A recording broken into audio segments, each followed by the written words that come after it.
Welcome to 360 Tamil. இன்னைக்கு இந்த வீடியோல நம்ம எந்த படத்தோட எக்ஸ்பிளனேஷன் பத்தி பார்க்க போறோம்னா, மலையாள சினிமால இந்த வருஷம் வெளியான கார்டியன் ஏஞ்சல் அப்படின்ற படத்தை பத்தி தான் பார்க்க போறோம். இது ஒரு பக்கவான கிரைம் த்ரில்லர் படம்னு சொல்லலாம். வெறும் கிரைம் த்ரில்லர் படம் மட்டும் இல்ல, முதல்ல டிராமா மாதிரி ஸ்லோவா தான் போகும், முடிவுல தான் கிரைம் த்ரில்லர் படமா மாத்துவாங்க. இந்த படத்துல நீங்க எதிர்பார்க்காத சில ட்விஸ்ட் அண்ட் டர்ன்ஸும் வச்சிருப்பாங்க. கண்டிப்பா இந்த படம் உங்க எல்லாருக்குமே பிடிக்கும்னு நம்புறேன்.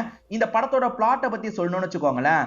ஒருத்தர் கூட சந்தோஷமா வாழலான்னு ஒருத்தங்க கல்யாணம் வச்சிருப்பாங்க. ஆனா அவர் கூட சந்தோஷமா வாழ முடியல. அவருக்கு ஒரு பிரச்சனை இருக்கு. அந்த பிரச்சனையினால தினமும் இவங்களை குடும்பப்படுத்துறாரு. என்ன பிரச்சனை, கடைசியில இவங்க ரெண்டு பேர் சேர்ந்தாங்களா இல்லையான்னு சொல்றது தான் மீதி கதையா இருக்கும். உங்க எல்லாருக்குமே பிடிக்கும்னு நம்புறேன். எக்ஸ்பிளனேஷனுக்குள்ள போறதுக்கு முன்னாடி வீடியோக்கு ஒரு லைக் போடுங்க. இந்த எக்ஸ்பிளனேஷன் உங்களுக்கு பிடிச்சிருந்ததுன்னா ஐப்னு ஒரு ஆப்ஷன் இருக்கும், அதையும் கிளிக் பண்ணுங்க. அப்பதான் உங்களை மாதிரி பாக்குற நிறைய பேர்கிட்ட இந்த வீடியோ கொண்டு போய் காட்டும். பண்ணுவீங்கன்னு நம்புறேன். மேற்கொண்டு பேசி டைம் வேஸ்ட் பண்ணாம நம்ம நேரடியா எக்ஸ்பிளனேஷனுக்குள்ள போயிடலாம். படத்தோட ஸ்டார்டிங் சீனே ஒரு அக்கா தம்பியை காட்டுறாங்க. அக்கா பேரு கீதா, தம்பியோட பேரு சுரேஷ் அப்படின்றது. ஆக்சுவலா இவங்களோட பேரண்ட்ஸ் ஆக்சிடென்ட்ல இறந்து போயிருப்பாங்க. இவங்களை பொறுத்த வரைக்கும் சொந்தக்கார ஆன்டி வீட்ல தான் இருக்காங்க. அந்த ஆன்டி இருக்காங்கல்ல, எப்ப பாரு இந்த பசங்களை போட்டு திட்டிக்கிட்டே இருப்பாங்க. தண்ட சொருங்களா வந்து சாப்பிடுங்க அப்படின்ற மாதிரிலாம் திட்டிட்டு இருக்காங்க. இதை தாண்டி வீட்டு வேலை எல்லாம் நிறைய இருக்கும் பாத்தீங்களா, அதை எப்ப பாரு இந்த பொண்ணை பார்க்க வைப்பாங்க. இந்த பொண்ணை பொறுத்த வரைக்கும் தம்பியை நல்லபடியா பாத்துக்கணும்னு நினைக்கிறாங்க. தம்பியை எந்த ஒரு வேலையும் செய்ய விட மாட்டாங்க. இவங்களே எல்லா வேலையும் பாக்குறாங்க. தம்பி மேல ரொம்ப பாசம் வச்சிருக்காங்கன்னு தெரிய வருது. ரெண்டு பேரையும் அந்த அத்தை படிக்க வைக்கிறாங்க. ஓரளவுக்கு இவங்க ரெண்டு பேருமே படிக்கலாம் செய்றாங்க. ஆனா அந்த அத்தை இருக்காங்கல்ல, எப்ப பாரு திட்டிக்கிட்டே இருக்காங்க, நிறைய வேலை தந்துகிட்டே இருக்காங்க. அதெல்லாம் தாண்டியே இவங்க ரெண்டு பேர் வளர ஆரம்பிக்கிறாங்க. ஒரு வயசு வந்ததுக்கு அப்புறம் அந்த அத்தையும் மாமாவும் உடம்பு முடியாம இறந்து போயிடுவாங்க. அதுக்கப்புறம் அக்கா தான் தம்பியை பாத்துக்கணும்ன்ற நிலைமையா இருக்கும். அக்கா வேலைக்கு போறாங்க, தம்பியை பாத்துக்கலாம் ஆரம்பிக்கிறாங்க. தம்பிக்கும் இவங்களுக்கும் வயசு வித்தியாசம் ரொம்ப அதிகமா இருக்கும். ஆக்சுவலா இவங்க இருக்காங்கல்ல, தம்பியை பரதநாட்டியம் கிளாஸ்க்குலாம் அனுப்புறாங்க. அவனுக்கு ரொம்ப இன்ட்ரெஸ்ட் இருக்கும், நிறைய கத்துக்கலாம் செய்யறான். அக்காக்கு கல்யாண வயசு வந்துருது. கல்யாணம் பண்ணி இங்க இருந்து கிளம்புறாங்க. தம்பியும் அக்காவை பிரிஞ்சு எப்படி இருக்குது அப்படின்ற மாதிரிலாம் ஃபீல் பண்ணிட்டு இருக்கான். இங்கதான் கார்டியன் ஏஞ்சல் அப்படின்ற மாதிரி படத்தோட டைட்டில போடுறாங்க. இப்ப கல்யாணம் அக்காவை பார்க்கலான்ற மாதிரி தம்பி வந்திருக்கான். தம்பி இந்த டைம் காலேஜ் படிக்கிற பையனா தான் இருப்பான். இப்ப பக்கத்து வீட்டு லேடி இருக்காங்கல்ல, என்ன அக்காவை பார்க்கறதுக்காக வந்திருக்கியான்ற மாதிரிலாம் பேச்சு கொடுக்குறாங்க. இப்ப இவங்களும் கூட சேர்ந்து வீட்டுக்கு வந்துடுறாங்க. தம்பியை பாக்குற அக்கா பயங்கரமா சந்தோஷப்படுறாங்க. சரி சரி அக்கா தம்பி பேசுங்கன்ற மாதிரி அந்த நெய்பர் லேடி கிளம்பிடுறாங்க. இப்ப நைட்டு நேரம் மாமா வராரு. இவரும் மாமாவை பார்த்து பேசலாம்னு நினைக்கிறாரு. ஆனா மாமா கண்டுக்கவே மாட்டாரு. வரும்போதே மாமா செம்ம போதையில் தான் வராரு. இவன் எதுக்குடி வந்திருக்கான், இவன் எதுக்காக வர வச்சிருக்க அப்படின்ற மாதிரிலாம் ஒய்ஃபை போட்டு அடிக்கிறாரு. அப்பதான் மாமா அக்காவை போட்டு எப்ப பாரு அடிப்பாருன்னு இந்த தம்பிக்கு தெரிய வருது. இதெல்லாம் பாக்குற தம்பியும் இந்த இடத்துல ஃபீல் பண்ணிட்டு இருக்காரு. அக்கா அதெல்லாம் கண்டுக்க மாட்டாங்க. ஏன்னா அக்காக்கு இதெல்லாம் பழகிருச்சு போல. கொஞ்ச நாள் என் தம்பி இங்கதான் இருக்க போறான்ற மாதிரிலாம் சொல்லிட்டாங்க. இப்ப ஹஸ்பண்ட் மேற்கொண்டு திட்டுற மாதிரிலாம் பேசிட்டு இருக்காரு. இவங்க முன்னாடியே உட்காந்து நிறைய சரக்கெல்லாம் அடிச்சிட்டு இருக்காரு. இதெல்லாம் வேணாங்க, ஸ்டாப் பண்ணுங்க அப்படின்ற மாதிரிலாம் இவங்க சொல்லி பாக்குறாங்க. காதுலயே இவர் வாங்க மாட்டாரு. இப்ப பெட்ரூம்ல இவங்க ஜன்னல்லாம் அட்ஜஸ்ட் பண்ணிட்டு இருக்காங்க. அப்ப ஹஸ்பண்ட் பின்னாடி வந்து கட்டி பிடிக்கிறாரு. இன்னைக்கு வேணாங்க வேணான்ற மாதிரி சொல்றாங்க. ஆனா இவர் கேட்க மாட்டாரு. ஆக்சுவலா இவரு செக்ஷுவலாவும் ரொம்ப டார்ச்சர் பண்றாரு போல. பயங்கரமா இவங்க வேணா வேணான்னு சொல்லியும் டார்ச்சர் பண்றாரு. என்னதான் இருந்தாலும் வெளியே இருக்க தம்பிக்கு சவுண்ட் கேட்கும்ல, தம்பியும் இதை நினைச்சு ஃபீல் பண்ணிட்டு இருக்காரு. கொஞ்ச நேரத்துல அக்கா டயர்டான மாதிரி வெளியே வராங்க. அக்காக்கு இந்த வீட்டுல எல்லா ரீதியாவும் கொடுமை நடக்கிறது தம்பிக்கு தெரிய வருது. இதெல்லாம் தம்பிக்கு தெரியக்கூடாதுன்றதுக்காக தான் முடிஞ்ச அளவுக்கு தம்பி வரதை இவங்க தவிர்த்திருப்பாங்க. ஆனா தம்பி சர்ப்ரைஸா இந்த இடத்துக்கு வந்திருப்பான். இப்ப தம்பிக்கு எல்லாமே தெரிஞ்சிருச்சு. தம்பி கோவப்பட்டு இருக்கான். இப்ப நமக்கு அவரை காட்டுறாங்க. அவர் பேரு தேவன் அப்படின்றது. இவ்வளவு நாள் அவர் சஸ்பென்ஷன்ல இருந்திருப்பாரு. இப்ப திரும்பி ஜாயின் பண்ண போல ஷேவிங்லாம் பண்ணிடுறாரு. இப்ப வேலைக்கு கிளம்ப ஆரம்பிக்கிறாரு. அப்படியே கட் பண்ணி ஜான் ஒரு நபரை காட்டுறாங்க. இந்த ஜான் தான் இந்த ஊர்லயே பெரிய ஆளா இருப்பாரு. இவரோட தம்பி பேரு மனு அப்படின்றது. அந்த மனு இறந்து போயிட்டான் போல. இப்ப மனுவோட கல்லறையை பார்க்கிறதுக்காக தான் வந்திருக்காரு. உன்னை சாவடிச்சவனை கண்டிப்பா பழி வாங்குவேன் அப்படின்ற மாதிரிலாம் தம்பியோட கல்லறையை பார்த்த மாதிரி பேசிட்டு இருக்காரு. தம்பி கூட இவருக்கு இருந்த மெமரிஸ் எல்லாம் இவர் யோசிச்சு பார்க்குற மாதிரி நமக்கு காட்டுறாங்க. இப்போ ஒரு போலீஸ் ஆபீசரை பார்க்கறதுக்காக இவருமே ஸ்டேஷன்ல வெயிட் பண்ணிட்டு இருக்காரு. அவர் வர லேட் ஆகும் போன்ற மாதிரி ஜான் கிட்ட சொல்லிட்டாங்க. ஆனா ஜான் பார்த்துட்டு தான் போவன்ற மாதிரி வெயிட் பண்ணிட்டு இருக்காரு. யாரை பார்க்கறதுக்காக வெயிட் பண்ணிருக்காருன்னா நம்ம தேவனை பார்க்கறதுக்காக தான் வெயிட் பண்ணிருக்காரு. தேவன் தான் தம்பி ஏதோ பண்ணிருக்காரு போல. என் தம்பி அப்படி பண்ணிட்டல, உன்னை பழி வாங்கியே தீருவன்ற மாதிரி சொல்லிட்டாரு. அதையும் பார்ப்போம், சீக்கிரம் ஒன்னையும் நான் லாக் பண்ணுவேன் அப்படின்ற மாதிரி தேவன் அவன் கிட்ட சவால் விடுற மாதிரிலாம் பேசிட்டு இருக்காரு. அவன் பெருசா அதெல்லாம் கண்டுக்காம இந்த இடத்தை விட்டு கிளம்ப ஆரம்பிச்சிடறான். ஆக்சுவலா ஸ்டேஷன்ல ஒரு பொலிட்டீஷியன் என்ன பண்றாருன்னா, இங்க இருக்க ஆளுங்க கிட்ட ஓவரா பேசுறாரு. அப்ப வந்த தேவன் இருக்காருல, என்னடா போலீஸ் கிட்டே ஓவரா பேசுற அப்படின்ற மாதிரி செம்மையா அடிக்கிறாரு. இவர் வேலையில ரொம்ப சின்சியரானவர் அப்படின்றது தெரிய வருது. கொஞ்ச நேரத்துக்கு முன்னாடி ஜான் ஒருத்தனை காமிச்சாங்கல்ல, அவன் ஏகப்பட்ட இல்லீகல் வேலை பண்ணிட்டு ஆடிட்டு இருக்கான். சமயம் பார்த்து அவனை லாக் பண்ணும் அப்படின்ற மாதிரி இவர் யோசிச்சுட்டு இருக்காரு. வீட்டுக்கு வந்தோடனே திரும்பி குடிக்க ஆரம்பிச்சிடுறாரு. எங்க டியூட்டில சேர்ந்ததுக்கு அப்புறமும் திரும்பி குடிக்கிறீங்களா அப்படின்ற மாதிரி வைஃப் கேக்குறாங்க. இப்ப இவர் டிப்ரெஷனுக்காக டேப்லெட் எடுக்கலாம்னு எடுக்கிறாரு. பார்த்தா டேப்லெட் காலியா இருக்கு. இத கூட ஒழுங்கா வாங்கி வைக்க மாட்டியா அப்படின்ற மாதிரி வைஃப போட்டு அடிக்கிறாரு. தம்பியும் என்னாச்சு ஏதாச்சுன்னு அக்காவை பாக்குறதுக்காக வரான். இதெல்லாம் எனக்கு பழகிருச்சு, நீ கவலைப்படாத அப்படின்ற மாதிரி அக்காவும் சொல்லிட்டு இருக்காங்க. இந்த தேவன் டென்ஷனா வீட்டை விட்டு போயிட்டு இருக்காரு. இத பக்கத்துல இருக்க நெய்பர் லேடி பாக்குறாங்க. அவங்கள பொறுத்த வரைக்கும் லாயரா இருப்பாங்க. அவர் அடிச்சுட்டு தான் போயிருக்காருன்னு கெஸ் பண்ணிட்டு வீட்டுக்கு வந்து பேச ஆரம்பிக்கிறாங்க. இன்னமா அவர் உன்னை போட்டு அடிச்சிட்டு இருக்காரா, நீ எதுக்குமா இவன மாதிரி ஒரு ஆள் கூட சேர்ந்து வாழ்ந்துட்டு இருக்க, பேசாம டைவர்ஸ் வாங்கிரு, நான் வேணா ஹெல்ப் பண்றேன் அப்படின்ற மாதிரிலாம் சொல்றாங்க. இல்ல இல்ல அவர் சீக்கிரமா மாறிடுவாரு, அவர் மேல எனக்கு நம்பிக்கை இருக்கு, என்ன ஆனாலும் சரி என் ஹஸ்பண்ட மட்டும் நான் விட்டுட்டு போக மாட்டேன்ற மாதிரிலாம் சொல்லிட்டு இருக்காங்க. இந்த இடத்துல இவங்க சில விஷயங்களை யோசிச்சு பாக்குற மாதிரி நமக்கு காட்டுறாங்க. தேவன் பொண்ணு பாக்குறதுக்காக வந்தாரு பாத்தீங்களா, அந்த விஷயத்தை நமக்கு காட்டுறாங்க. தேவனை பொறுத்த வரைக்கும் அப்பா அம்மா கிடையாது, ஃப்ரெண்ட்ஸ் தான் இந்த இடத்துக்கு கூட்டு வந்திருப்பாங்க. தேவன் அப்ப கூட சரியா பேசி இருக்கவே மாட்டாரு. ஆனா ஃப்ரெண்ட்ஸ் இருக்காங்கல்ல, சம்பந்தம் எல்லாம் பேசி முடிச்சிடுறாங்க. சம்பந்தம் பேசி முடிக்கும் போதே இவரை கல்யாணம் பண்ணிக்க போறோம் அப்படின்ற மாதிரி இவங்க மனசுக்குள்ள நிறைய ஆசையெல்லாம் வளர்த்திருப்பாங்க. அதாவது கல்யாணம் முடிஞ்சனா அவர் கூட சந்தோஷமா இருக்கலாம், நிறைய இடத்துல நமக்கு சுத்தி காட்டுவாரு, அப்பா அம்மா பாசம் கிடைக்காம கஷ்டப்பட்டு இருக்கோம்ல அதெல்லாம் இவர் சரி பண்ணுவாரு, அவருக்கும் அப்பா அம்மா இல்லாதது எவ்வளவு கஷ்டமா இருக்கும்ன்றது தெரியும், நல்லபடியா பாத்துப்பாருன்ற மாதிரி நிறைய கனவோட தான் கல்யாணம் பண்ணிருப்பாங்க. அது எல்லாத்தையும் ஒரு சாங் மாதிரி நமக்கு காமிக்கிறாங்க. இப்ப ஃபர்ஸ்ட் நைட்டுக்காக இவங்க நகையெல்லாம் கழட்டிட்டு இருக்காங்க. அப்ப அந்த இடத்துக்கு வந்தவர் இருக்கார்ல, ரொம்ப மோசமா நடந்துக்கிறாரு. ஏன் இவர் இப்படி நடந்துக்கிறாருன்னு யோசிக்கிறாங்க. எப்பவுமே இப்படிதான் நடந்துப்பாருன்னு தெரிய ஆரம்பிக்குது. அப்பத்துல இருந்தே கொடுமை தான் பத்துறாரு அப்படின்றது தெரிய வருது. இப்ப பிரசன்ட்ல யோசிச்சு பார்த்து ஃபீல் பண்ணிட்டு இருக்காங்க. ஏதோ ஒரு ஃபங்க்ஷன் வருது, அதுக்காக இவங்க எல்லாத்தையும் ரெடி பண்ணிட்டு இருக்காங்க. அப்ப யாரோ கதவை தட்டுற மாதிரி சவுண்ட் கேக்குது. கதவை திறந்து பார்த்தா தேவனோட ஃப்ரெண்ட்ஸ் வராங்க. தேவனோட சில ஃப்ரெண்ட்ஸ் இங்க இருப்பாங்க, ஆனா நிறைய ஃப்ரெண்ட்ஸ் வேற ஒரு ஊர்ல இருப்பாங்க. அந்த மாதிரி ஃப்ரெண்ட்ஸ் ஃபேமிலி தான் இந்த இடத்துக்கு வந்திருக்காங்க. சும்மா இவங்களை நலம் விசாரிக்கிறதுக்காக தான் வந்திருப்பாங்க. இவங்களுமே சாப்பாடுலாம் பரிமாறிட்டு இருக்காங்க. தேவன் எப்படிமா பாத்துக்கிறான்ற மாதிரி கேட்கும் போது இவங்க கிட்ட சரியா பதில் வர மாட்டேங்குது. தேவனால இவங்க சந்தோஷமான வாழ்க்கை வாழலன்றது தெரிஞ்சிருது. இப்ப தம்பியும் நான் கிளாஸ்க்கு போறேன்ற மாதிரி கிளம்பிடுறான். அக்கா சோகமா இருக்காங்கல்ல, அதை பார்க்க முடியாம கிளம்பிடுறான். இவங்க ஃபீல் பண்றதை வச்சு அந்த சொந்தக்காரங்க கண்டுபிடிச்சிடுறாங்க. இப்ப சொந்தக்காரங்க இருக்காங்கல்ல, தேவன் வாழ்க்கையில நிறைய விஷயம் நடந்துருச்சு, அதனால தான் இப்படி மாறிட்டான், அவன் ரொம்ப நல்லவம்மா, நீ தான் எப்படியாவது பழையபடி அவனை மாத்தணும் அப்படின்ற மாதிரிலாம் சொல்லிட்டாங்க. என்ன நடந்தது என்கிட்ட சொல்லுங்க அப்படின்ற மாதிரிலாம் கேக்குறாங்க. இதெல்லாம் கல்யாணத்துக்கு முன்னாடியே சொல்லியிருக்கணும், சொல்லாதது எங்க தப்பு தான் அப்படின்ற மாதிரி இந்த இடத்துல தான் ஒரு பிளாஷ்பேக்கை சொல்ல ஆரம்பிக்கிறாங்க. இந்த பிளாஷ்பேக்ல தேவகின்னு ஒருத்தங்களை காட்டுறாங்க. இவங்களை பொறுத்த வரைக்கும் போட்டோகிராஃபி தான் வேலையா பார்த்துட்டு இருக்காங்க போல. இப்ப சின்ன சின்ன பசங்க கூட சேர்ந்த மாதிரி ஜாலியா விளையாடிட்டுலாம் இருக்காங்க. இவங்களை பொறுத்த வரைக்கும் தமிழ் ஃபேமிலியை சேர்ந்தவங்களா இருப்பாங்க. அப்பா அம்மா இருக்காங்கல்ல, பொண்ணுக்கு சீக்கிரமா கல்யாணம் பண்ணும், கல்யாண வயசு வந்துருச்சுன்ற மாதிரிலாம் யோசிக்கிறாங்க. எனக்கு பிடிச்ச மாதிரி ஒருத்தரை தான் நான் கல்யாணம் பண்ணிப்பேன் அப்படின்ற மாதிரி பொண்ணு சொல்றாங்க. இன்னைக்கு பொண்ணு ஒரு ஈவெண்ட்டை கவர் பண்ணும் போல, கவர் பண்றதுக்காக இந்த இடத்தை விட்டு கிளம்புறாங்க. பொண்ணு லவ் கிவன் ஏதாவது பண்ணிட போறா அப்படின்ற மாதிரி பேரண்ட்ஸ் லைட்டா பயப்படுறாங்க. இவங்க இன்னைக்கு ஒரு ஈவெண்ட்டை கவர் பண்ண வந்திருக்காங்கல்ல, அவார்டு தந்தா ஒவ்வொருத்தரா வந்து வாங்குவாங்கல்ல, அந்த மாதிரி ஒரு ஈவெண்ட்டா தான் இருக்கும்.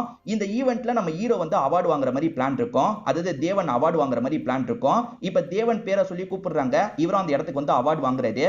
இப்ப சில விஷயங்கள் எல்லாம் பேசிட்டு இருக்காரு. அவர் பேசுறதை கேட்கும் போது ரொம்ப இன்ஸ்பைரிங்கா இருக்கு. அதனால இவங்க நிறைய போட்டோ எல்லாம் எடுக்கிறாங்க. அவரையே கொஞ்சம் ரசிச்சு பார்த்துட்டு இருக்காங்க. இப்ப வேற ஒரு நாள் இவங்க இருக்காங்கல்ல, வேலை முடிச்சுட்டு கொஞ்சம் லேட்டா தான் வந்திருப்பாங்க. பஸ் ஸ்டாப்ல தனியா நிக்கிறாங்க. அப்பன்னு பார்த்து பக்கத்துல ஒரு 4-5 பேர் இவங்க கிட்ட சில்மிஷம் பண்றதுக்குலாம் ட்ரை பண்ணிட்டு இருக்காங்க. கரெக்டா நம்ம தேவன் அந்த வழியா வராரு. போலீஸ் ஜீப்பை பார்த்தோன்னே இவங்க எல்லாருமே கிளம்பிடுறாங்க. இந்த நேரத்துல தனியா இங்க என்னமா பண்ணிட்டு இருக்க அப்படின்ற மாதிரிலாம் கேக்குறாரு. நான் வேணா வீட்டுல டிராப் பண்றேன்ற மாதிரி சொல்றாரு. அவங்க சாப்பிடலன்னு தெரிய வந்தோன்னே இவருமே பக்கத்து கடைக்கே கூட்டு வந்துடுறாரு. இப்ப டீ பண்ணெல்லாம் சாப்பிட வைக்கிறாரு. அதுக்கப்புறம் இவங்களை இங்க இருந்து கூட்டு போலாம் அப்படின்ற மாதிரி ஜீப்ல வச்சு கூட்டு போறாரு. இப்படி ஜீப்ல கூட்டு போயிட்டு இருக்கும் போது 2 பேருமே மாத்தி மாத்தி பேசி தெரிஞ்சுக்கிறாங்க. அதே மாதிரி இவருக்கு ஒரு போன் கால் வந்திருக்கும். அந்த போன் கால்ல என்ன சொல்றாருன்னா, கண்டிப்பா அதுக்கு நான் வந்துடுறேன்ற மாதிரி சொல்லிட்டாரு. நம்ம தேவன் இதுக்கு முன்னாடி வேற ஒரு பகுதியில இருந்திருப்பாரு. அந்த பகுதியில இருக்க எல்லாருமே இவரோட ஃப்ரெண்ட்ஸா மாறி இருப்பாங்க. அங்க ஒரு திருவிழா நடக்க போது, அதுக்கு தான் இவரை கூப்பிட்டு இருப்பாங்க. இத பத்திலாம் இந்த பொண்ணு கிட்ட சொல்றாருல, நானுமே அந்த இடத்துக்கு வரேன், அதை கவர் பண்ற மாதிரி இருக்கும், என்னையும் கூட்டு போறீங்களா அப்படின்ற மாதிரி கேக்குறாங்க. சரி நான் கூட்டு போறேன் அப்படின்ற மாதிரி இவருமே ஏத்துக்கிறாரு. இப்ப இவங்களோட வீட்டுக்கிட்ட இறக்கி விட்டு போறாரு. வீடு வரைக்கும் வேணாம், இங்கேயே இறக்கி விட்டுருங்கன்ற மாதிரி சொல்லியிருப்பாங்க. அதனால தான் இங்கேயே இறக்கி விட்டுட்டு போறாரு. மறுநாள் காலையில இவங்களை பிக்கப் பண்றதுக்காக ஒரு இடத்துக்கு வந்துடுறாரு. இவருக்காக வெயிட் பண்ணிருப்பாங்க. இப்ப இவர் கூட சேர்ந்து டிராவல் பண்ண ஆரம்பிக்கிறாங்க. இவருமே இதுக்கு முன்னாடி டியூட்டி பார்த்தார்ல, அந்த ஊருக்கு வந்துடுறாரு. அந்த ஊர்ல தான் அந்த ஃபெஸ்டிவல் நடந்துட்டு இருக்கு. இவரை பயங்கரமா வெல்கம்லாம் பண்ணிட்டு இருக்காங்க. இவருக்கு அப்பா அம்மா இல்லல்ல, அதனால எல்லார்கிட்டயும் அன்பா பழகுவார் போல. இது எல்லாமே இவங்களுக்கு ரொம்ப பிடிச்சிருது. இந்த டிராவலிங்ல ரொம்பவே லவ் பண்ண ஆரம்பிச்சிடுறாங்க. அந்த லவ்வை வெளிப்படுத்தலாம் அப்படின்ற மாதிரி கொஞ்சம் கொஞ்சமா வெளிப்படுத்துறாங்க. அன்னைக்கு நீங்க பேசினதை கேட்கும் போதே எனக்கு ரொம்ப பிடிச்சது, நான் உங்களை லவ் பண்றேன், நீங்க என்ன சொல்றீங்க அப்படின்ற மாதிரிலாம் கேக்குறாங்க. இவர் எதுவுமே சொல்ல மாட்டாரு, அமைதியாவே இருக்காரு. இப்ப இறக்க வேண்டிய இடத்துல இறக்கி விட்டுட்டு இங்க இருந்து கிளம்பிடுறாரு. என்ன எந்த ஒரு பதிலும் சொல்லாம போறாரு அப்படின்ற மாதிரி இவங்களுமே யோசிக்கிறாங்க. ஆக்சுவலா இவர் ஆனாதல்ல, அதனால பொண்ணு வீட்டுல ஏத்துப்பாங்களான்ற மாதிரி கொஞ்சம் தயக்கத்துல இருப்பாரு. வேற ஒரு நாள் அவங்க கால் பண்ணி நாளைக்கு பேசணும் வாங்கன்ற மாதிரிலாம் சொல்றாங்க. இவருமே சரின்ற மாதிரி ஏத்துக்கிறாரு. இப்ப திரும்பி மீட் பண்ணி பேசுறாங்க. அன்னைக்கு நான் கேட்டதுக்கு நீங்க பதிலே சொல்ல, என்ன பிடிக்கலையான்ற மாதிரி தேவிகா கேக்குறாங்க. அப்படிலாம் இல்ல, உன்னை எனக்கு ரொம்ப பிடிச்சிருக்கு, ஆனா உன் வீட்டுல இதெல்லாம் ஏத்துப்பாங்களா, அதுதான் எனக்கு கொஞ்சம் குழப்பமா இருக்குன்ற மாதிரி சொல்லிட்டாரு. என் வீட்டுல நிச்சயமா எனக்கு பிடிச்சிருக்குன்னா ஏத்துப்பாங்க, அப்படியே ஏத்துக்கலனாலும் கல்யாணம் பண்ணா நான் உங்களை தான் கல்யாணம் பண்ணுவேன் அப்படின்ற மாதிரிலாம் சொல்லிட்டு இருக்காங்க. மேற்கொண்டு இவங்க பழகிட்டு இருக்கிறதெல்லாம் ஒரு சாங் மாதிரி நமக்கு காட்டுறாங்க. நடுவுல இவங்க ரெண்டு பேருமே ரொமான்ஸ் எல்லாம் பண்ணிட்டு இருக்காங்க. ஒரு ஸ்டேஜ்ல தேவிகா அப்பா கிட்ட இந்த விஷயத்தை ஓபன் பண்றாங்க. எது அனாதையா, அனாதைக்கெல்லாம் என் பொண்ணை தர முடியாதுன்னு சொல்லிட்டாரு. அப்பா அவர் என்ன நல்லபடியா பார்த்து பாருப்பா, ப்ளீஸ் பா, எங்க ரெண்டு பேருக்கு கல்யாணம் பண்ணி வைங்கன்ற மாதிரிலாம் கேக்குறாங்க. நீ என்ன சொன்னாலும் முடியவே முடியாதுன்ற மாதிரி அப்பாவும் அம்மாவும் சொல்லிட்டு இருக்காங்க. ஏற்கனவே பேசுறதுக்காக ஹீரோவையும் இந்த இடத்துக்கு வர சொல்லியிருப்பாங்க. இப்ப ஹீரோவும் வாசலுக்கு வந்துடுறாரு.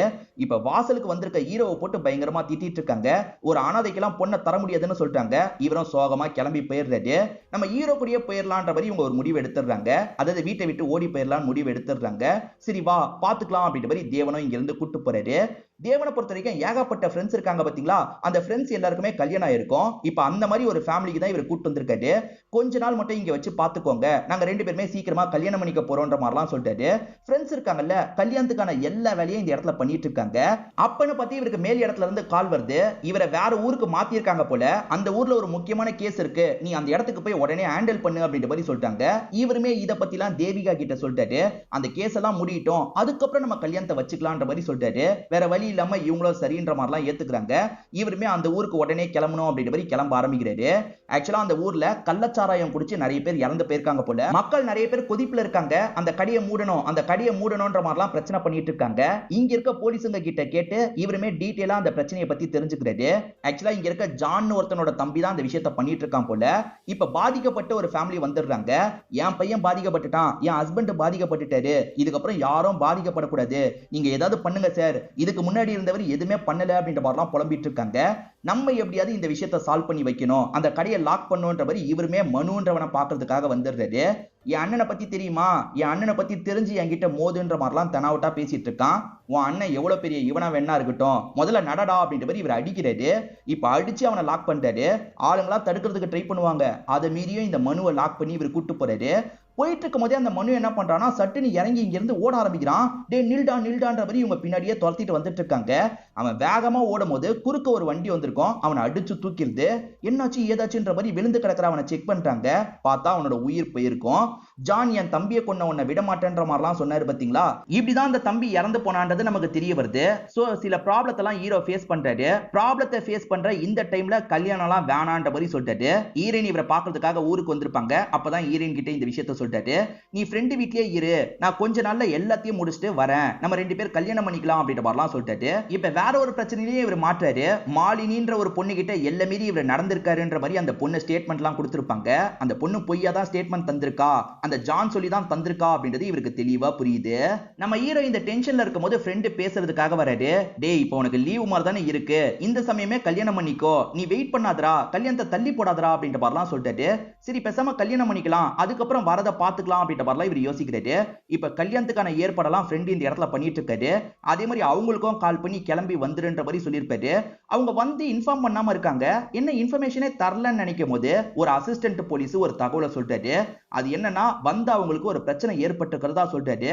அதை கேட்டோன்னே ஹீரோ செம்மையா ஷாக் ஆயிருந்தாரு. இப்ப எல்லாருமே சேர்ந்த மாதிரி கவர்மெண்ட் ஹாஸ்பிட்டலுக்கு தான் வந்திருக்காங்க. அந்த இடத்துல அவங்களோட பாடி இருக்கு. அவங்க வந்தாங்கல்ல, அப்ப தெருநாய்கள்லாம் கடிச்சிருக்கு. ரொம்ப கொடூரமா கடிச்சதுனால அவங்க இறந்து போயிருக்காங்க. இவன் அநியாயத்துக்கு இறந்து போயிட்டாலே அப்படின்ற மாதிரிலாம் ஃபீல் பண்ணிட்டு இருக்காரு. தேவிகா கூட இப்படிலாம் வாழணும்ன்ற மாதிரி நிறைய கற்பனை பண்ணி வச்சிருப்பாரு. அது நடக்கிறதுக்கு முன்னாடியே அவங்க விட்டுட்டு போயிட்டாங்கல்ல, இதை இவரால ஏத்துக்க முடியல. அப்பத்துல இருந்து தான் இவர் சரக்குக்கு அடிமையா இருப்பாரு, டிப்ரெஷனுக்கும் போயிருப்பாரு. ஃப்ரெண்ட்ஸ் ஏதாவது பார்த்து கல்யாணம் பண்ணி வைக்கணும்னு யோசிச்சிருப்பாங்க. அப்படிதான் இவங்கள கல்யாணம் பண்ணி வச்சிருப்பாங்க. நாங்க முன்கூட்டியே வாங்கிட்டா சொல்லியிருக்கணுமா, மன்னிச்சிரு அப்படின்ற மாதிரிலாம் சொல்லிட்டு இருக்காங்க. பரவாயில்ல, என் ஹஸ்பண்ட பத்தி இப்பதான் எனக்கு தெரியுது, ஏதாவது காரணம் இருக்கும்னு நினைச்சேன், இப்ப எனக்கு போராடுறதுக்கு ஒரு காரணம் கிடைச்சிருச்சுன்ற மாதிரி சொல்லிட்டாங்க. இன்னொரு சைடு ஜான் இருக்கான் பாத்தீங்களா, அவன் பாட்டுக்கு என் தம்பியை காலி பண்ணிட்டு திரும்பி டியூட்டில ஜாயின் பண்ணிட்டான், அவனை விடக்கூடாது, அவனை ஏதாவது பண்ணி போட்டு தள்ளணும் அப்படின்ற மாதிரி ஆளுங்க கிட்ட பேசிட்டு இருக்காரு. இப்ப ஹீரோவோட ஃப்ரெண்டு தான் ஹீரோக்கான மாத்திரை எல்லாம் வாங்கி தராரு. இது டிப்ரெஷனுக்கான மாத்திரையா இருக்கும். இந்த மாத்திரையை போடும் போது ரொம்ப சரக்கு அடிக்க கூடாது, அப்படி சரக்கு அடிச்சா ஏதாவது பிரச்சனை வந்துடும் போல. ஃப்ரெண்டுமே இந்த மாத்திரையை போட்டனா சரக்க கம்மி பண்ணு, அதிகமா சரக்கு அடிச்சனா பிரச்சனை வந்துடும், உன் நல்லதுக்காக தான் சொல்றேன் அப்படின்ற மாதிரி அட்வைஸ் எல்லாம் பண்ணிட்டு இருக்காரு. டே, மாத்திரை வாங்கி தந்துட்டல, அட்வைஸ் கிட்வைஸ் எல்லாம் பண்ணாத, கிளம்பு அப்படின்ற மாதிரி இவருமே கோவமா திட்டி அனுப்புறாரு. ஃப்ரெண்டு இதுக்கு மேல இவங்க கிட்ட பேச முடியாது, நீ பாத்துக்கோமா அப்படின்ற மாதிரி இவங்களுக்கு சிக்னல்லயே சொல்லிட்டு இந்த இடத்தை விட்டு கிளம்பிடுறாரு. இப்ப இவங்களுமே சாப்பிட வாங்கன்ற மாதிரி சாப்பாடுலாம் பரிமாறிட்டு இருக்காங்க. இவருக்கு பிடிச்ச மாதிரி எல்லாத்தையும் செஞ்சிருப்பாங்க. இவருமே சாப்பிட ஆரம்பிக்கிறாரு. அப்படி சாப்பிட ஆரம்பிச்சவரு இவ்வளவு காரமா போடுவேன், வாயில வைக்கவே முடியல அப்படின்ற மாதிரி இவர் இருக்காருல, அந்த சாப்பாடை தூக்கி எறியறாரு. இவங்க மூஞ்சில எல்லாம் பட்டுது, கண்ணெல்லாம் எரிய ஆரம்பிக்குது. இவங்க அழுதுகிட்டே வெளியே இருக்க கிணறு கிட்ட வந்துடுறாங்க. அங்க இருந்து தண்ணி எல்லாம் எடுத்து மேல ஊத்திட்டு இருக்காங்க. ஹஸ்பண்ட் பண்றதை பத்தி எல்லாம் ஃபீல் பண்ணி இந்த இடத்துல அழுதுட்டு இருக்காங்க. கொஞ்ச நேரத்துல தம்பியுமே இந்த இடத்துக்கு வந்துடுறாரு. ஏன்கா இந்த இடத்துல கஷ்டப்பட்டு இருக்க, பேசாம இவரை விட்டுட்டு வந்திருக்கா அப்படின்ற மாதிரிலாம் தம்பி சொல்றான். இல்லடா, நான் இவர் கூட தான் இருப்பேன், நான் எப்படியாவது இதை பாத்துக்கிறேன்ற மாதிரிலாம் அக்கா சொல்றாங்க. சரிக்கா, என்னால இதுக்கப்புறம் இங்க இருக்க முடியாது, நான் கிளம்புறேன் அப்படின்ற மாதிரி தம்பி திங்ஸ் எல்லாம் எடுத்துட்டு இங்க இருந்து கிளம்புறான். நம்ம ஹீரோக்கு அன்டைம்ல கால் வந்திருக்கோம். இவரும் வேகமா ஸ்டேஷனுக்கு கிளம்பி வந்துடுறாரு. எதுக்காக வர சொன்னீங்க அப்படின்ற மாதிரிலாம் கேட்டுட்டு இருக்காரு.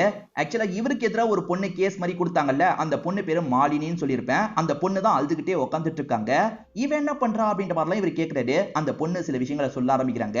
சார், உங்களுக்கு எதிராக அந்த ஜான் சொல்லி தான் நான் கம்ப்ளைண்ட் கொடுத்தேன் சார், இப்ப ஜான் ஏன் கதையை முடிக்கலாம்னு நினைக்கிறான் அப்படின்ற மாதிரி சொல்லிட்டாங்க.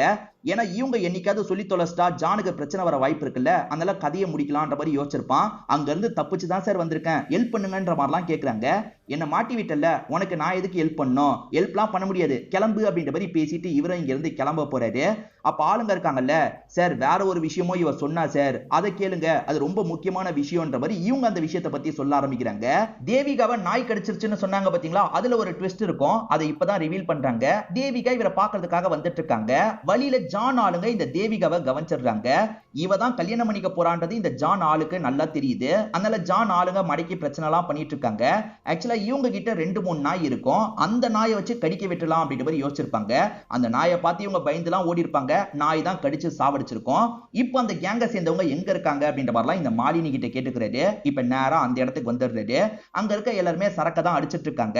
இப்ப வந்தவர் இருக்காரு பாத்தீங்களா, இவங்க எல்லாரையும் போட்டு புரட்டி எடுத்துட்டு இருக்காரு. நாயை வச்சு கடிக்கலாம் விட்டாங்க பாத்தீங்களா, அதை வீடியோ எல்லாம் எடுத்து வச்சிருப்பாங்க. அந்த வீடியோவை இவங்க கிட்ட இருந்து வாங்கணும்ன்ற மாதிரி இவரும் வாங்கிடுறாரு. இதை தாண்டி அரெஸ்ட் பண்ண வேண்டிய அந்த ஜான் எங்க இருக்கான்றதை இவங்க கிட்ட கேட்கிறாரு. இவங்க முதல்ல சொல்ல மாட்டாங்க, ஆனா இவரை அடிச்சு அடிச்சு டார்ச்சர் பண்றாரு. ஜான் எங்க இருக்கான்றதை ஒரு ஸ்டேஜ்ல இவங்க சொல்லிடுறாங்க. ஜானியும் போய் நம்ம அரெஸ்ட் பண்ணோம் அப்படின்ற மாதிரி இவரும் யோசிக்கிறாரு. இங்க இருந்து வேகமா கிளம்ப ஆரம்பிக்கிறாரு. அந்த ஜான் ஒரு பப்ல தான் இருக்கான்ற மாதிரி நமக்கு காட்டுறாங்க. ஒரு லேடி அங்க டான்ஸ் ஆடிட்டு இருப்பாங்க, அதெல்லாம் இவன் உட்காந்து கவனிச்சிட்டு இருக்கான். அப்பதான் ஹீரோவும் டீமும் சேர்ந்த மாதிரி இந்த இடத்துக்கு வந்துடுறாங்க. ஹீரோவை பொறுத்த வரைக்கும் ஒரு 2-3 பேர் கூட தான் வந்திருப்பாரு. உன்னை அரெஸ்ட் பண்ணோம் அப்படின்ற மாதிரிலாம் சொல்லிட்டாரு. இப்ப ஆளுங்க சண்டை போடுறதுக்காக வராங்க. இவருமே ஆளுங்க கூட சண்டை போட்டு அரெஸ்ட் பண்ணலாம்னு நினைக்கிறாரு. அப்படி சண்டை போட்டுட்டு இருக்கும் போது பின்னாடி இருந்து அவன் மண்டையிலேயே அடிச்சிடறான். இவர் காயப்பட்ட மாதிரி கீழே விழுந்துடுறாரு. இப்ப அவன் தெனாவட்டா பேசிட்டு இருக்கான். இந்த ஆதாரத்தை வச்சு என்ன அரெஸ்ட் பண்ணிருவியா, இந்த ஆதாரத்தை வச்சுலாம் உன்னால எதுவுமே பண்ண முடியாதுடா, முடிஞ்சதை பாத்துக்கோ அப்படின்ற மாதிரிலாம் தெனாவட்டா பேசிட்டு இந்த இடத்தை விட்டு கிளம்பிடுறான். சரி, வேற எப்படியாவது அவனை லீகலா பாத்துக்கலாம் அப்படின்ற மாதிரி இவரும் யோசிக்கிறாரு. இப்ப ஃப்ரெண்டு கூட சேர்ந்த மாதிரி இவர் சரக்கெல்லாம் அடிச்சிட்டு இருக்காரு. அந்த ஃப்ரெண்ட் இருக்கார்ல, உன்னோட ஒய்ஃப் உனக்காக எவ்வளவு கஷ்டப்பட்டு இருக்கா, அந்த கஷ்டத்தை ஏன்டா புரிஞ்சுக்க மாட்ட, இதே மாதிரி நீ அந்த தேவிகாவை கஷ்டப்பட்டு இருப்பியா, மாட்டல்ல, அப்படி இருக்கும்போது இவளை மட்டும் எப்படா கஷ்டப்படுத்துவ, இவளை புரிஞ்சு நடந்துக்கூடா, இதெல்லாம் விட்டு கொஞ்சம் கொஞ்சமா வெளியே வந்துடுறா அப்படின்ற மாதிரிலாம் அட்வைஸ் பண்ணிட்டாரு. யோசிச்சு பார்க்கும்போது இவருக்கும் நம்ம பண்றது தப்புன்னு தெரியுது. இவருமே வீட்டுக்கு போய் ஒய்ஃப் கிட்ட பேசலான்ற மாதிரி யோசிக்கிறாரு. இப்ப ஒய்ஃபோட பேரை சொல்லிக்கிட்டே தான் இவர் வீட்டுக்குள்ள வந்துட்டு இருக்காரு. என்னன்னு தெரியல, இன்னைக்கு ஒய்ஃப் பெருசா கண்டுக்கவே மாட்டாங்க.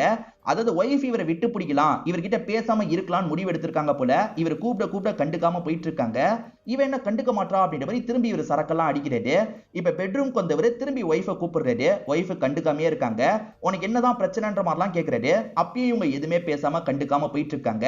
என்னடி ஓவரா பண்ணிட்டு இருக்க அப்படின்ற மாதிரி இவர் இருக்கார்ல, திரும்பி எப்பவுமே போல இவங்களை அடிக்க ஆரம்பிக்கிறாரு. இப்படி அடிச்சுக்கிட்டே இருந்தவர் இதுக்கப்புறம் இந்த வீட்லயே நீ இருக்க கூடாது, வெளியே போ அப்படின்ற மாதிரிலாம் தரன்னு வெளியே இழுத்துட்டு வந்துட்டு இருக்காரு. அப்ப சத்தம் கேட்டு பக்கத்து வீட்டை சேர்ந்த எல்லாருமே வந்துடுறாங்க. குறிப்பா பக்கத்து வீட்டுல ஒரு லாயர் இருக்காங்கல்ல, அவங்க இந்த இடத்துக்கு வந்துடுறாங்க. நீலாம் ஒரு போலீஸாடா, எப்ப பாரு ஒய்ஃபை போட்டு அடிச்சு டார்ச்சர் பண்ணிட்டு இருக்க, உன்னை கோர்ட்டுக்கு இழுக்கிறனா இல்லையா பாருன்ற மாதிரிலாம் சொல்றாங்க. முடிஞ்சதை பாத்துக்கோ அப்படின்ற மாதிரி இவருமே தெனாவட்டா பேசிட்டு இருக்காரு. அந்த ஒய்ஃப் இப்பயும் சண்டைலாம் வேணான்னு தடுக்க தான் பாக்குறாங்க. ஆனா அந்த லாயர் லேடி இருக்காங்கல்ல, இதுக்கப்புறம் நீ இவன் கூட இருக்க வேணாம், என் கூட வான்ற மாதிரி அவங்க வீட்டுக்கு கூட்டு போறாங்க. போடி போ, இதுக்கப்புறம் இந்த வீட்டு பக்கம் வந்துடாது அப்படின்ற மாதிரி இவருமே வீட்டுக்குள்ள வந்துடுறாரு. அப்படி வந்தவரு தேவிகா போட்டோலாம் எடுத்து பார்த்துட்டு இருக்காரு. இப்ப சரக்கடிக்கலான்ற மாதிரி சரக்கச்சிட்டு இருக்காரு. அப்ப தேவிகா கற்பனையில தெரிய ஆரம்பிக்கிறாங்க. நீ பண்றது உனக்கே சரியா படுதா? நீ தப்பு பண்ணிட்டு இருக்க. உன் ஒய்ஃப் உன் மேல எவ்வளவு பாசம் வச்சிருக்கா, அதை புரிஞ்சு நடந்துக்கோ. அவ கூட சேர்ந்து நிம்மதியா ஒரு வாழ்க்கைய வாழு, என்ன மறந்துரு அப்படின்ற மாதிரிலாம் அவங்க சொல்லிட்டு இருக்காங்க. அவங்க சொல்றதை கேட்கும் போது இவருக்குமே நம்ம பண்றது தப்புன்னு தெரிஞ்சிருது. இதுக்கப்புறம் நம்ம குடிக்க கூடாது, ஒழுங்கா இருக்கணும் அப்படின்ற மாதிரி கடைசியா இவர் குடிச்சு இந்த இடத்துல முடிச்சிடுறாரு. காலையில சமயம் அந்த லாயர் லேடி இருக்காங்கல்ல, கீதாக்கு ஆறுதல்லாம் சொல்லிட்டு இருக்காங்க. அதாவது அவனை டைவர்ஸ் பண்ணிரு, லீகலா என்னென்ன ப்ராசஸோ அதெல்லாம் நான் பண்றேன், இதுக்கப்புறம் வேற ஒரு வாழ்க்கையை அமைச்சுக்கோ அப்படின்ற மாதிரிலாம் சொல்லிட்டு இருக்காங்க. ஆனா கீதா ஏத்துக்க மாட்டாங்க. அவரு நிச்சயமா மாறிடுவாரு, நான் எப்படியாவது அவரை மாத்திருவேன், நான் திரும்பி அவர்கிட்ட போக போறேன்ற மாதிரிலாம் சொல்றாங்க. இதுக்கு மேல உன்னோட விருப்பம், நீ போனா போய்க்கோன்ற மாதிரி அந்த லாயர் லேடி சொல்லிடுறாங்க. இப்ப இவங்களுமே ஹஸ்பண்ட பார்க்கலான்ற மாதிரி இவங்க வீட்டை நோக்கி நடக்க ஆரம்பிக்கிறாங்க. இத ரெண்டு பேர் கவனிச்சிட்டு இருக்காங்க. தேவன் கதையை முடிக்கிறதுக்காக தான் இவங்க ரெண்டு பேர் வந்திருப்பாங்க. எப்படியும் இவ கதவை தட்டி ஹஸ்பண்ட் கதவை திறப்பான், அப்போ போய் முடிச்சிடலான்ற மாதிரி பின்னாடியே வந்துட்டு இருக்காங்க. கதவு திறந்து தான் இருக்கும். ஹஸ்பண்ட் ஒரு இடத்துல சாஞ்ச மாதிரி விழுந்து கிடக்குறாரு. என்னாச்சுன்னு இவங்க பாக்குறாங்க. பார்த்தா ஹஸ்பண்ட் கிட்ட அசைவே இல்ல, வாயில இருந்து ரத்தம் வேற ஊத்திட்டு இருக்கு. இது எல்லாத்தையும் வந்த ஒருத்தனும் கவனிக்கிறான். ஐயோ தேவன் இறந்து போயிட்டான் போல அப்படின்ற மாதிரி இவனுக்கு தோணுது. இவன் வேகமா வெளியே வந்துடுறான். தேவன் ஏற்கனவே இறந்து போயிருக்கான், வண்டி எடு வண்டி எடு அப்படின்ற மாதிரி இங்க இருந்து கிளம்பி போயிடுறான். ஹஸ்பண்ட் எதனால இப்படி இருக்காருன்றது ஒய்ஃப்க்கு புரிய மாட்டேங்குது. ஆக்சுவலா அந்த டேப்லெட்டை கொஞ்சம் ஓவரா போட்டுட்டு சரக்கு அடிச்சிருக்காரு போல, அதனால தான் இப்படி ஆயிருக்கு போல அப்படின்ற மாதிரிலாம் ஃபீல் பண்ணிட்டு இருக்காங்க. இந்த குடிப்பழக்கம் வேணாம் குடிப்பழக்கம் வேணாம்னு எவ்வளவு சொன்னேன் கேட்டீங்களா அப்படின்ற மாதிரி பயங்கரமா ஃபீல் பண்ணி அழுதுட்டு இருக்காங்க. இப்ப தம்பிலாம் இந்த இடத்துக்கு வந்துடுறாரு. செய்ய வேண்டிய இறுதி சடங்கெல்லாம் சேர்ந்து செஞ்சுட்டு இருக்காங்க.